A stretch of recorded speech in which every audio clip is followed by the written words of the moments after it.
Hey guys, welcome back to today's video. Today is Sunday, May 30th, 2021, and today we're going to be talking about the Republican Party's strategies for victory in the 2024 election and why I personally believe that the Rust Belt is probably one of the best areas for the GOP to make significant gains and lock down a region that was otherwise very strong for the opposition party, in this case, the Democratic Party. Now, before this video gets started, I've said this in my previous two videos, but I want to reiterate, I'm currently away from home, so I'm not going to be home till the 5th, and I won't be in my standard type of recording area, which means that there might be some background noise. I'm with a couple of friends here, and I won't be able to be nearly as loud, and also you just might hear a few people in the background, but I really apologize for that. I understand it's not necessarily the best thing when I'm trying to talk about this, but I do still want to produce content for you guys because I really enjoy it, and yeah, so just letting you guys know. And I also have turned down the sensitivity slightly, so I will sound a little bit softer, so you're going to need to turn your volume up. But when I get back, I'll revert it back. It's around 50% from what it normally is, so it should be back up to 100% when I return. So let's get started. Today we're going to be talking about the 2024 presidential election and, future strategies for the GOP and what that actually means pertaining to the Rust Belt region of the United States. Now, I first want to clarify about what I mean when I say the word Rust Belt, or I guess the two words Rust Belt, what region of the country I'm referring to. Now, it does include many parts, I believe, based off of what I've seen based off of a geographer or someone who helps create maps, a cartographer.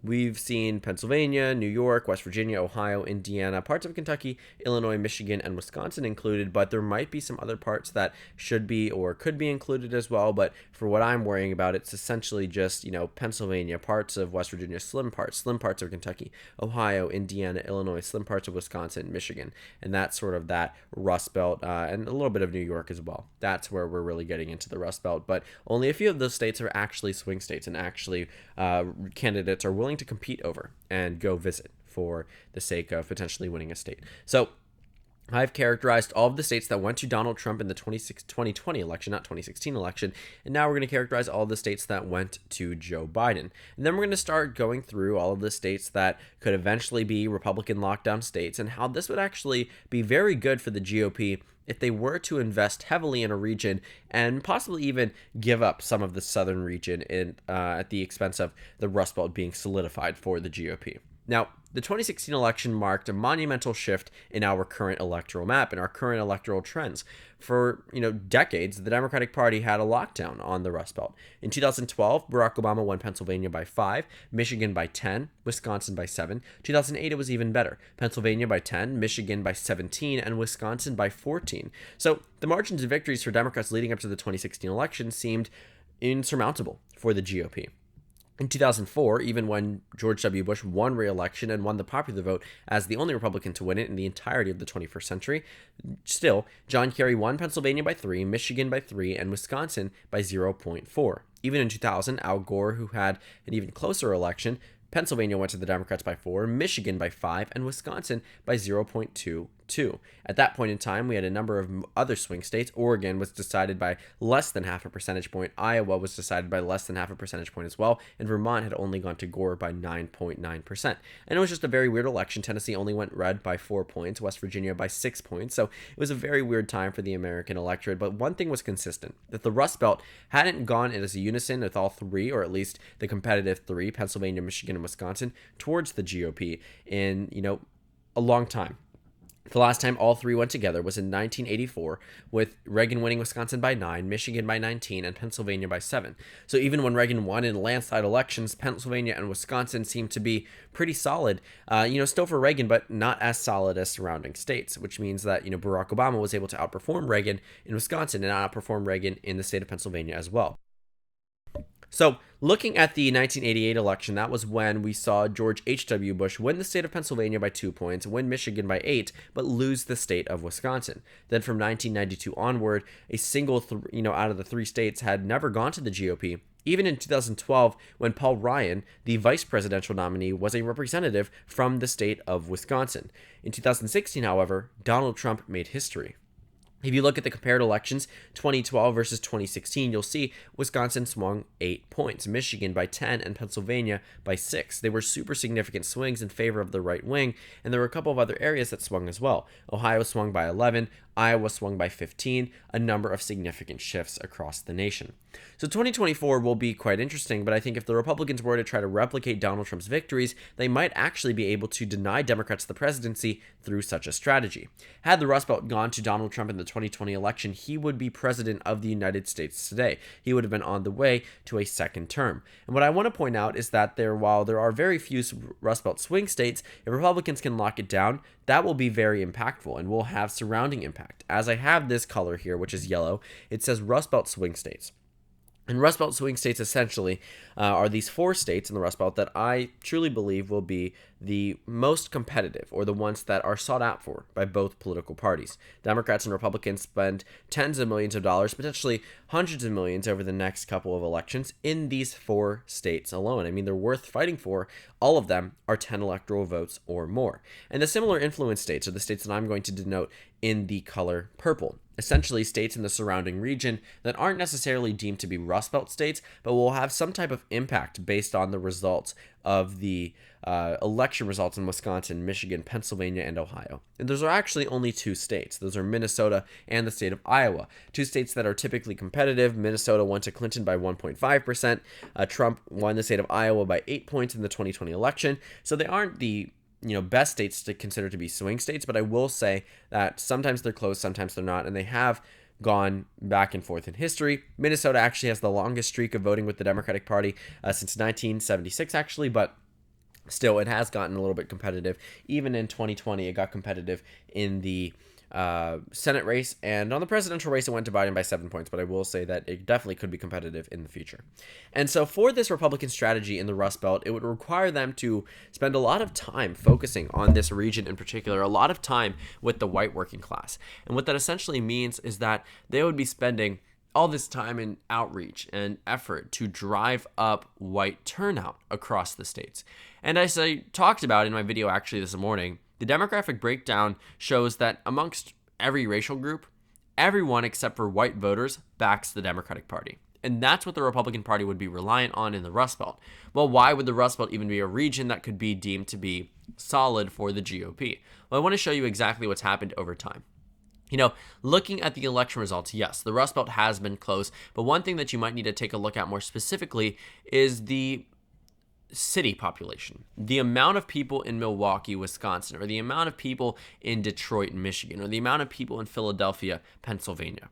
While some of those cities may not necessarily be decreasing per se in population, Detroit is, but the 2 other states, not necessarily, but relative to the rest of the state and relative to the rest of the country, they're not growing at high rates like they used to. They don't have this land of opportunity tied to them the way that the southern region now does. What used to be viewed as, the area that people would move into, the Rust Belt, they increased in population for a very significant period of time, has now decreased because people are moving out. People no longer find a need to be in Pennsylvania when they might want to be in Silicon Valley or in Phoenix, Arizona. And also the Sun Belt region just seems to be more appealing, specifically to minority citizens. I think if you're looking at some of these states, many of them have higher minority populations, and people might be more comfortable living in communities of color rather than in communities, that don't have many people who are, similar in terms of racial background. And that could be a significant factor. When you're looking at some of these states as well, they also might offer cheaper housing prices or better job opportunities. You never really know what's driving many of these people to move, but what you do know is that the populations are either increasing at a very minimal amount or they're decreasing in its entirety. And consequently, because minority citizens are moving out of the big 3, white percentage does go up, and the Republican Party's chances of victory do go up as well. If you're looking at, Wisconsin in 2012, you'll notice that a lot of the counties across Wisconsin, Michigan, Pennsylvania were very solid for the Democratic Party, more specifically more solid for Barack Obama. And that largely was driven by people in the urban areas, in the cities, in the major population centers. Well, a lot of these people have left. Population shifts across the country is nothing new to the American public. You do always see people move in and out of the, Rust Belt region down into the South. Looking at the United States map, that's why our electoral votes change. More people are moving to Texas than they are to Michigan. More people are moving to Florida than they are to Pennsylvania. So while the states may decrease in terms of electoral presence, they still have a significant amount currently, 61 across those states. And for the GOP's sake, they have the right means to win the states. But right now, the Democrats still seem to have that grip on some parts of the white working class and that very large grip on minority voters. But if Milwaukee decreases in terms of overall voter participation, the rest of the state gets to dictate how it goes. Same thing if you're looking at Wayne County in the state of Michigan, or if you're looking at Philadelphia in the state of Pennsylvania. But mathematically speaking, it would be very difficult for Democrats to win without at least one Rust Belt state. You see, if I was able to make Wisconsin, Michigan, Ohio, and Pennsylvania red states, straight off the bat, even with the 2020 election results, the Republicans would win the election. Iowa would go red and Minnesota would go blue. But let's say, for instance, you're looking at this region go entirely red. Well, Minnesota would go red, I would say, because of it being a very similarly influenced state. If you look at the 2016 election results, Minnesota shifted towards the right for a reason. If the Republicans were able to tap into this, part of the country, and I won't say Illinois is going red because it isn't going red, at least for this foreseeable future, but if this region was to go red, and solidly red in election after election, Democrats wouldn't be able to easily find the next pathway to victory. Because let's say, for instance, the GOP is able to win that region and it's no longer contested, that now allows Republicans to go into other states that are deemed competitive. That means Arizona and Georgia will now be an area that the Democratic Party won't be the solid favorites in, which means the GOP could easily win there. And even with a state maybe as big as Texas going blue, that wouldn't be enough. Because the Rust Belt region can soon be treated, I think, not soon, but I would say, in the next 10 to 20 years as a solid area for the GOP. Because they have, there's a very large percent of white voters across those states, they only continue to get more Republican. And while Joe Biden was able to win there in the 2020 election results, it wasn't by a lot. He won Pennsylvania by 1.2. He had a particular appeal to the state of Pennsylvania and still only won there by 1.2%. He won Michigan by 2.8 and won Wisconsin by 0.6. The margin of victory for Joe Biden across these three states wasn't necessarily impressive. What was impressive was the fact that he was able to win the election and Democrats landed a trifecta. But if you look at the margins, I wouldn't say Biden is solid to win those states. He may be on track to currently because of his popularity, but it absolutely could go to the GOP in 2024 and well beyond. But look what happens. Mathematically speaking, if the Rust Belt was to be this solid region the same way it was, solid for Democrats in previous elections, and of course there might be some expectations that might, change the way that these states are viewed. For example, 2016, they were viewed as solid for the Democratic Party, not even contested, but then Donald Trump visited and the states completely changed their course. I mean, Hillary Clinton didn't visit Wisconsin until, once she was officially the Democratic nominee. Once she was named at that convention, she did not visit Wisconsin once. Pennsylvania was the only state that was really a big surprise because of the heavy investment in the state. But Michigan and Wisconsin were barely visited. Michigan in the last leg of the campaign, and Wisconsin not even at all, as her being the Democratic nominee. The only visits there were for primary victories. So those states certainly, I would say, felt probably neglected and felt as if they were abandoned by the Democratic Party, viewed as solid states for the Democrats, and then all of a sudden went to the GOP, and now there's this new revitalized interest in these states. But even with that revitalized interest, even with tens of millions of dollars spent on behalf of the Democrats in that region, Republicans almost won. Can you imagine what happens when Democrats next nominate someone who doesn't view the Rust Belt region as a need-to-win region? The reason why Biden targeted it is because he knew he could not win without it. But once Democrats become more viable in Texas and Florida and North Carolina, well, then you're going to start to see the question of, do we spend more money here or in the Rust Belt? More money was spent in the Rust Belt than in Texas, Georgia, and Arizona combined, for a reason. Those three other states become more winnable for Democrats, they might subvert and change some of their strategies and some of their resource allocation, which means that if the Rust Belt region becomes solid, that allows Republicans to expand into other states. If there's not tens of millions of dollars being spent on Wisconsin, Michigan, and Pennsylvania out of the sheer, understanding that those states will be solid for the GOP, that gives the GOP an advantage. Democrats still need to contest those states, even if it views unfavorable or if they don't have the best election results, because keeping the GOP spending their money there is a very good strategy. Because time will continue to go on, and more people will move out of these states. That's why they're decreasing in terms of overall electoral votes. And that's why you're going to see these states start to see more and more of a Republican identity. And it's already starting to show through. And similar influence states with Minnesota and Iowa. Iowa already inclined to vote for the GOP, but Minnesota might go as well for very similar regions. This entire area has a lot of similar interests and a lot of similar politicians who are able to appeal to the masses in very exact, nearly the exact same way. You have a lot of similarities between the senators across those 4 states, Minnesota, Wisconsin, Michigan, and Pennsylvania, because they're able to win over the same electorate. These states are very controlled mainly by white voters in the way that they vote. They're essentially larger than the percentage nationwide in terms of the voting breakdown, whereas the southern states might not necessarily be the same way. And I think just looking at this area, essentially it would be mathematically very difficult for Democrats to win without the Rust Belt. If they weren't to be able to contest Wisconsin, Michigan, and Pennsylvania, the GOP would be at the advantage in election after election. The Democrats were at the advantage leading into 2016 because prior to 2016, Wisconsin, Michigan, and Pennsylvania hadn't voted for a Republican since 1988, which means the Democrats could have relied on those numerous electoral votes. I mean, you're talking about 40 electoral votes that were solid for Democrats time and time again, and were very difficult 46 actually, that were very difficult for the GOP to win. Then 2016 happened. So for 2024, I will say that if this is no longer contested, Democrats would have to win many more swing states than what they won in the 2020 election. They would need to win Georgia and Arizona, but even then, it's not enough. Even if they won North Carolina, what happens?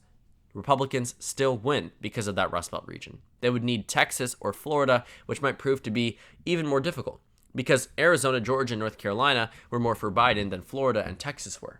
Those states might be, deemed competitive in 2024, but if Republicans win it, it's a winner-take-all system, and it really doesn't matter. The Republican strategy for victory would be funneling tens of millions, hundreds of millions of dollars into the Rust Belt to solidify that region. Once it becomes an area which Democrats don't contest as heavily, that allows them to funnel more of their resources into Georgia, into Arizona, into Nevada, into New Hampshire. But right now, I would say the Sun Belt and the Rust Belt are around equally contested. But sooner or later, the focus is going to shift in very different ways for both parties. Democrats might try to lock down the Sun Belt, and Republicans might try to lock down the Rust Belt region. And that could be a possibility, but Republicans certainly need to jump on the Rust Belt if they want to have a realistic shot at winning future elections. Because let's say, for instance, Republicans don't, take this opportunity and Democrats are able to win there for the next 2 elections potentially. I mean, look what happens. If Texas goes blue, if Florida goes blue, it's a landslide for Democrats. And obviously that seems like a very much unrealistic scenario. But based off demographic trends, it is very possible that that's a map. The same way it's possible for this to be a map as well, where Republicans are able to run up the numbers to the Rust Belt and also Arizona and Georgia. It really all depends on the type of election and the amount of money spent on different regions. But I can tell you now, Democrats are going to focus on the Sun Belt, and it's a strategy that will work and will eventually have a return on investment. But for Wisconsin, Michigan, and Pennsylvania, the GOP needs to do the exact same thing. So thank you guys so much for watching this video. Make sure to comment down suggestions below. Subscribe on the left if you haven't already, and check out the Instagram and Twitter. At the bottom left of the screen, there's also a Discord server for you to go ahead and join. On the screen, there's a video you can watch, and then a playlist for my 2024 election analysis videos. Again, thank you guys so much for watching, and I will see you all tomorrow.